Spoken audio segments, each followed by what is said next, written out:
Kalau 70 bilion setahun, berarti kerajaan kita sudah bankrupt kalau tidak mengubah harga minyak diesel dan harga minyak petrol sebelum pertengahan, sebelum akhir tahun ini.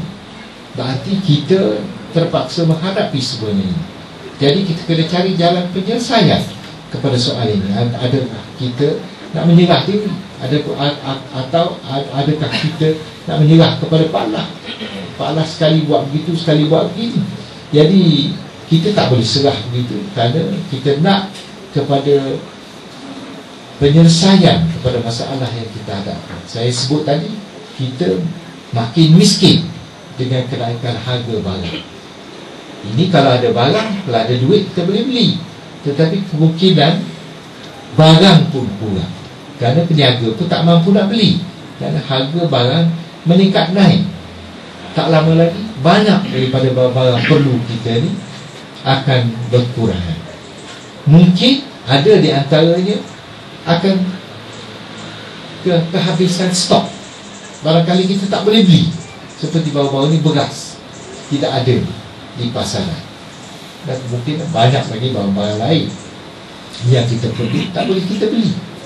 Dan kerajaan sendiri pun tak ada duit. Saya dah cakap, kerajaan tak ada duit. Kalau kerajaan ada duit, dia takkanlah nak naikkan harga minyak seperti yang dia lakukan. Dia pun nak jadi popular, dia tak mahu orang maki dia, tapi dia terpaksa hadapi orang maki dia kerana dia tak ada duit. Ini hakikat yang sebenar. Saya nak kata kerajaan tak ada duit. Dan barangkali kerajaan bukan saya tak ada duit, kerajaan tak ada otak nak fikir betul macam mana boleh menyelamatkan rakyat. Jadi oleh kerana itu, dia menyerah saja. Dia naik, biar rakyat maki, tapi dia berkuasa. Dr. Mahathir sudah berhenti, boleh tak berhenti? Tak boleh siapa-siapa suruh dia berhenti. Tunggulah sampai ke pilihan raya akan datang. Yalah, parti dia boleh jadi kalah, parti kita kalah lah pilihan raya akan datang dan perbuatan yang tak menyenangkan rakyat. Tetapi bagi dia kekal di situ. Tetapi apakah kesudahan kita? Adakah kita nak tanggung semuanya ini? Jadi pilihan senang bagi rakyat. Pilihan ialah kita ubah, bagi orang peluang untuk membuktikan kebolehan, kemampuan untuk baiki keadaan yang terdapat dalam masyarakat kita. Boleh jadi boleh, boleh jadi tak boleh. Kalau tak boleh, buang dia pula, cari orang lain, tukar kerajaan dan sebagainya. Ini pilihan yang ada kepada kita. Jangan kerana permit kita takut nak bertindak, jangan kerana kontrak kita takut nak bertindak. Tapi kita berhadapan dengan masalah nak hidup macam mana. Jadi ini bukan masalah sesiapa, masalah yang kita sendiri kena selesai, dan kita ada kuasa untuk menyelesaikannya. Dan kita mesti berani untuk mengambil tindakan dan membuat keputusan.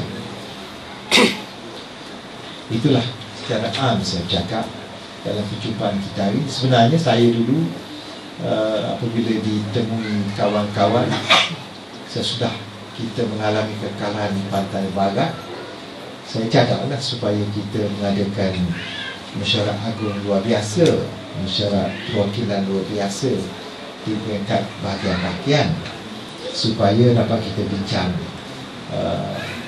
kedudukan parti UMNO, kedudukan masa depan orang Melayu dan sebagainya. Tapi nampak tak ada sambutan. Saya dapat tahu tak ada sambutan kerana ketua bahagian tak nak buat, kerana takut kepada orang di Kuala Lumpur. Dan ada setengah tu yang nak buat tetapi dibeli oleh orang tertentu sehingga tak jadi buat. Jadi yang buat ni cuma ada 1-2 bahagian saja yang buat, yang sempat buat, barangkali kerana terlampau degil dia buatlah. Tapi yang lemah semangat, yang takut telah mengubah pendirian dan batal cadangan untuk mengadakan mesyuarat agung luar biasa. Jadi saya berharap di Tanah Merah berani lah. Tapi kalau tak berani ubah bukan daya. Tinggal lagi hari ini saya datang jumpa ni bukan nak bercakap mengenai hal itu semata-mata, tetapi cuma nak mendapat restu dan sokongan supaya dapat saya menawarkan diri terus untuk bertanding sebagai Presiden UMNO. Saya tidak bertanya apa-apa, tetapi saya akan lakukan apa yang patut untuk orang Melayu, supaya orang Melayu tak akan rasa tidak akan rasa tertinggal, tidak akan rasa hampa dalam negara ini sendiri. Supaya apa yang dipikir patut dipertahankan, sama ada dari segi agama, segi bangsa, bahasa dan sebagainya, mesti kita sama-sama pertahankan untuk kedaulatan bangsa kita sendiri. Itu sajalah sedikit pendapat saya. Sekiranya ada apa-apa yang nak bertanya, saya setuju menjawabnya kalau saya boleh jawab.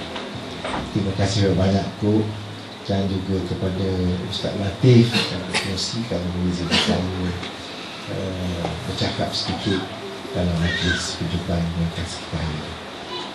Wabillahi taufiq wal hidayah. Wassalamualaikum warahmatullahi wabarakatuh. Tapi tengok kepada Sokumi kami pergi sana sini itulah. Alhamdulillah setakat hari ini, termasuk di Sabah pun, Datuk Kamal Amin dia banyak orang Sabah kita kemarin, dia melawak Sabah bagi pihak Ambo lah. Tengok lagu mana si Faham melawak dulu, dan Datuk Amin pun, Datuk Kamal Amin pun duk buat persetujuan untuk Ambo nak pergi pula ni, walaupun dah Julai ni insyaAllah. Jadi nampak sokongannya bagus, dan nanti Ambo nak minta Datuk Kamal bagi cerita sendiri lah. Tinggal lagi nak kata 50%, 60%, 70%, tak boleh nak tentu, sebab masyarakat perwakilan belum buat lagi, masyarakat jauh ni pun belum ada lagi. Jadi kalau mau kata 60% belawak lah namanya. Kalau kata 30% pun belawak juga. Jadi baik kita tunggu lah. Tapi dengan keadaan lain itu, dia memperasaikan bergerak lah.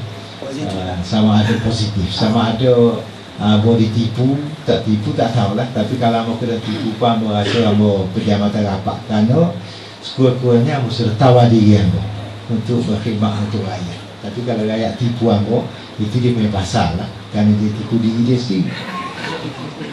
Jadi soalan nombor 2, Amba tak tahulah siapa yang menasihatkan Perdana Menteri kita apabila buat keputusan mengenai kedudukan ekonomi kita, terutama sekali mengenai harga minyak.